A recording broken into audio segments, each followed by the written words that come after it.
akka laltuu bishaan bukkee dhaabatu lalisaa deemaa jireenyi koo.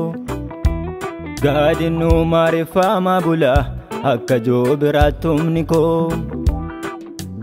En sodaatin aanaan jedha sagalee isaatiin. Guyyaan dhumaa na wajjin jira narraan fagaatu inni. Natti dhiyoodha harkisaa, natti dhiyoodha harkisaa, isa tolchee na hambisaa. Natti dhiyoodha harkisaa, natti dhiyoodha harkisaa, isa tolchee na hambisaa.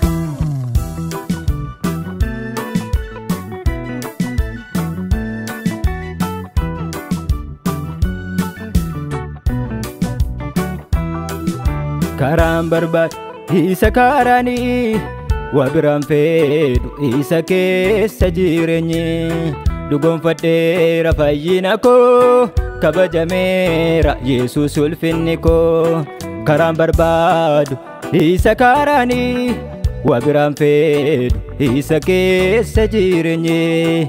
Dhugoonfadheera fayyina koo, kabajameera Yesuus ulfinni koo.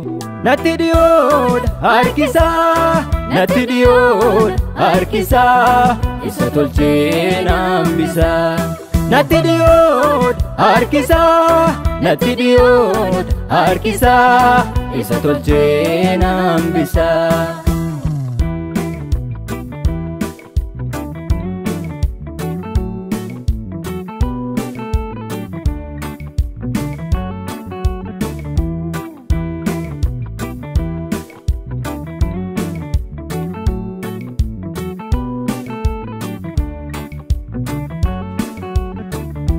Isa boqochisa lubbuu doora ishee dagaachise. Hundumtuu gaafa narraa goru takkaan beeku inni naadhise. Haalaan qoodee hin darbu gaafa hundumaan ni michuudha. Akka namaan ta'u Yesuus garaan isaa hoo'aan guutuudha. Haalaan qoodee hin darbu gaafa hundumaan ni michuudha. Akka namaan ta'u Yesuus garaan isaa hoo'aan guutuudha.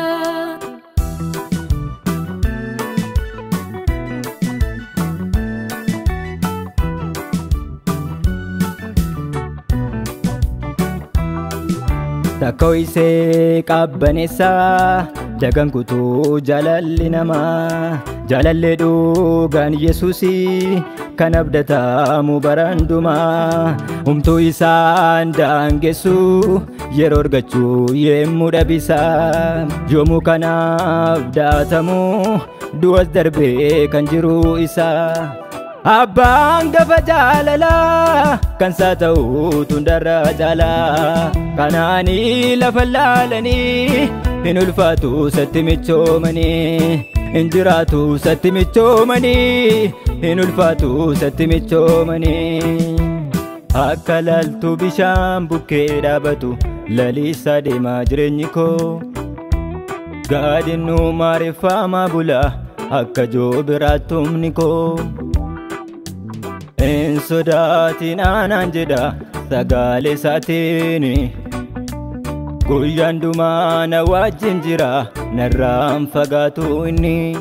Natti dhiyoodha harkisaa, natti dhiyoodha harkisaa, isa tolchee na hambisaa.